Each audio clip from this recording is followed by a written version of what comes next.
dari Densus 88 bahwa Al Zaitun dapat menjadi embrio daripada kelompok teror.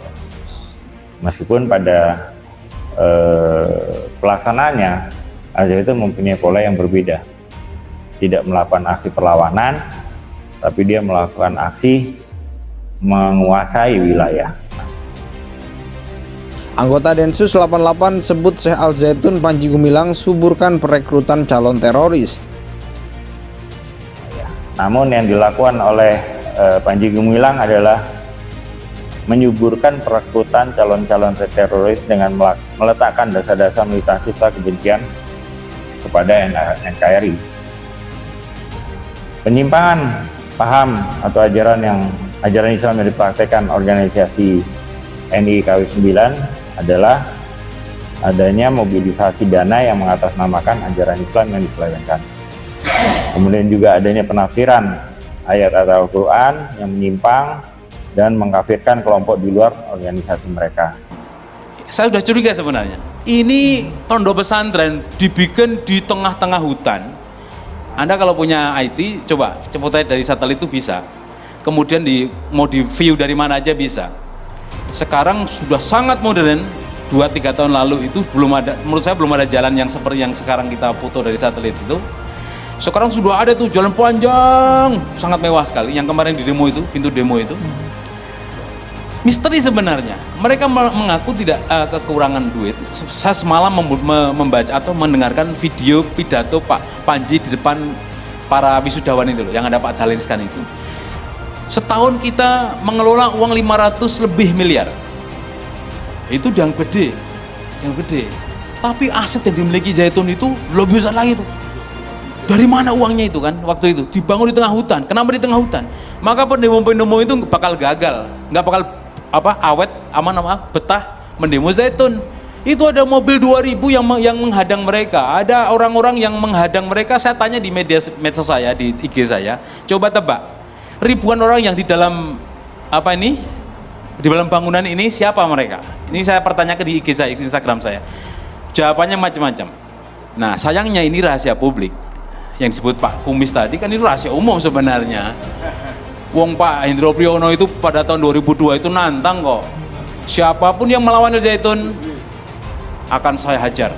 Itu Pak Hendro itu ada, kan Anda buka di Google pun ada, itu rahasia umum. Artinya semua orang tahu bahwa ancaman itu disampaikan oleh beliau itu.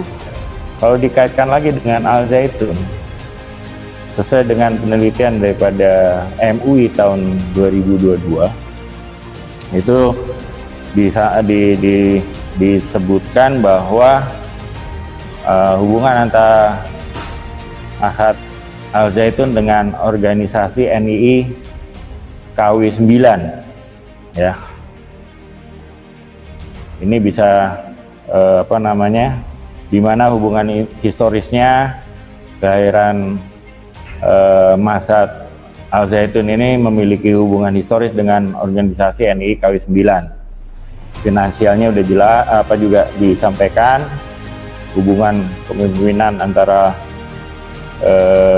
kepemimpinan di NII KW 9 itu juga terkait dengan kepemimpinan di Masad Al Zaitun, di mana keterkaitan di sini adalah ada figur daripada Panji Gumilang.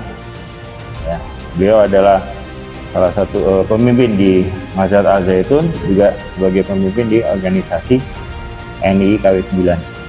Sampai hari ini sebetulnya Al Zaitun tuh masih dibantu oleh pemerintah, masih mendapatkan dana BOS sampai hari ini, dan itu salah satu sumber pendapatan Al Zaitun lah yang tidak pernah transparan dan tidak pernah dilaporkan. Kertoswiryo, kemudian Daud Bere, Adah Jailani, kemudian sekarang dilanjutkan oleh Panji Gumilang. Karena pemberontakan atau upaya mendirikan negara Islam Indonesia melalui jalur persenjataan itu sudah gagal tahun 62, maka mereka kemudian berupaya bergerak melalui kegiatan-kegiatan sosial. Misalnya dulu MIM ya, dulu pernah didirikan, Masyarakat Indonesia Membangun, dan yang lain-lain, termasuk akhirnya sama Pak Mbah Imam ini mendirikan Yayasan Pesantren Indonesia. Kepala Subdirektorat Kontraradikal Densus 88 Anti Teror Polri AKBP Budi Novianto mengatakan Syekh Al Zaitun Panji Gumilang berperan dalam merekrut orang-orang yang nantinya berpotensi melakukan aksi teror. Yang dilakukan Panji Gumilang adalah menyuburkan perekrutan calon-calon teroris dengan meletakkan dasar-dasar militansi serta kebencian kepada NKRI.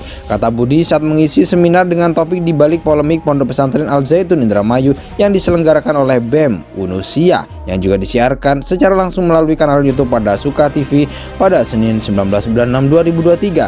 Dia menjelaskan pelaku teror berasal dari akar yang sama, yaitu intoleransi. Kelompok teror terbagi menjadi dua. Pertama yang paraktisme yang kemudian dilakukan kelompok NIKW 9.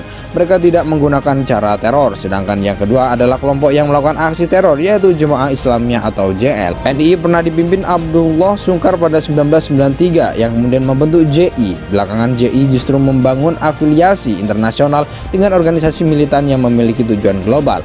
Langkah JI tersebut berbeda dengan NII yang masih kukuh dengan tujuannya pada tingkat nasional. Setelah Abdullah Sungkar meninggal, para pengikutnya berafiliasi dengan kelompok jihad luar negeri dan memilih melakukan teror melawan Amerika Serikat dan sekutunya. Dalam perjalanannya, anggota-anggota JI yang telah bergabung dengan organisasi militan internasional merekrut aktivis-aktivis NII yang memiliki pemikiran serupa, sementara NII KW 9 cenderung pragmatis dan berada di dalam negeri. Namun meski tergolong pragmatis, bukan berarti kelompok tersebut tidak akan melakukan teror. Bisa saja mereka nantinya melakukan kerusakan berupa aksi fatalisme berupa teror. Budi mengatakan Al Zaitun dapat menjadi embrio kelompok teror apabila tidak ditangani dengan cepat. Di sini kami memprediksi bahwa Al Zaitun dapat menjadi embrio daripada kelompok teror.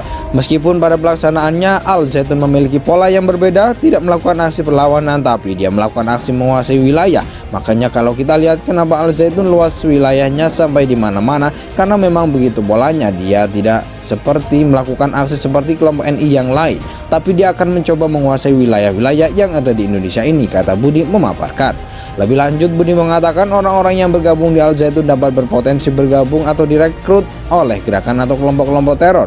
Karena itu menurutnya perlunya segera pengawasan dan penyadaran kepada orang-orang yang bergabung di Al Zaitun.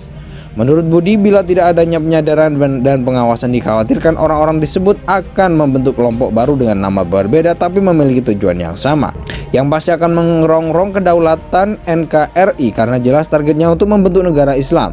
Terus juga berpotensi menghancurkan masa depan kaum muda yang tergabung di pesantren Al Zaitun untuk menjadi anggota NI itu sendiri, di mana mereka juga akan mengambil pemuda-pemuda lain yang kehilangan pekerjaan yang terasing dari kehidupan sosialnya, katanya.